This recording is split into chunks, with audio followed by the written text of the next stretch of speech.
పోతున్నాడు. పాలిటిక్స్ లోకి అడుగు పెట్టబోతున్నట్లు రియల్ స్టార్ శ్రీహరి తన పుట్టిన వేడుకల సందర్భంగా ప్రకటించారు. అయితే ఏ పార్టీలో చేరతారన్న ప్రశ్నకు మాత్రం సమాధానం దాటేశారు. ఇప్పుడున్న పార్టీలో ఆయన రమ్మని ఆహ్వానిస్తున్నాయా?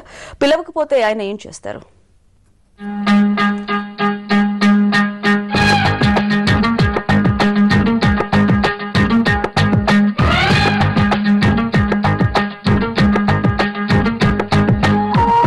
రాజకీయ పార్టీలకు సినిమా నటులు ఓ ప్లస్ పాయింట్.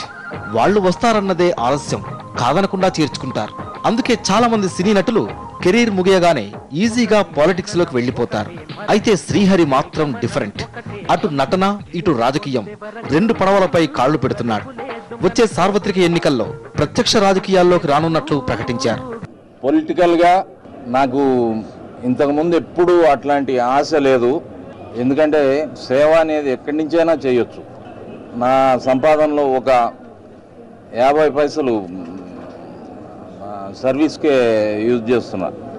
ఇప్పుడు ప్రజల్లోకి రావాలనే ఆశ అయితే నాకు కలిగింది.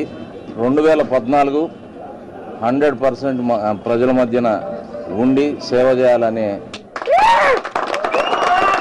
ఆలోచన ఉంది. ప్రస్తుతం శ్రీహరి చేతిలో 4 సినిమాలతో బిజీగానే ఉన్నాడు. ఇవి కాక ఇతర హీరోల సినిమాల్లో ప్రత్యేక పాత్రలు చేస్తున్నారు. ఆయన కూతురు అక్షయ్ పేరుతో ఓ ఫౌండేషన్ ఏర్పాటు చేసి సేవా కార్యక్రమాలు కూడా కొనసాగిస్తున్నారు. మేడ్చల్ ప్రాంతాన్ని దత్తత తీసుకుని ఆ ప్రాంత అభివృద్ధిలో భాగమవుతున్నారు. తన సంపాదనలో సగభాగాన్ని ఈ కార్యక్రమాలకు వెచ్చిస్తున్నారు.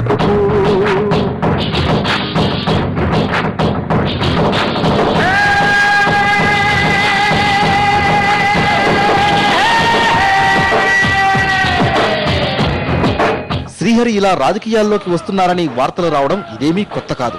అయితే ఆయన ఏ పార్టీలో చేరతారన్నది మాత్రం ఇంకా సస్పెన్స్ గానే ఉంది. తెలంగాణలో పుట్టిన సెలబ్రిటీగా తెలంగాణకు మద్దతిచ్చే పార్టీలో చేరతారని ఊహాగానాలు తెరపైకొస్తున్నాయి. అయితే ఏ పార్టీ టికెట్ ఇవ్వకపోతే ఇండిపెండెంట్ గా పోటీ చేసే అవకాశాలు స్పష్టంగా కనిపిస్తున్నాయి. ఇప్పటికే సేవా కార్యక్రమాలతో జనాలకు దగ్గరైన శ్రీహరి మేడ్చల్ ప్రాంతం నుంచే పోటీ చేసి గెలవాలని భావిస్తున్నట్లు తెలుస్తోంది.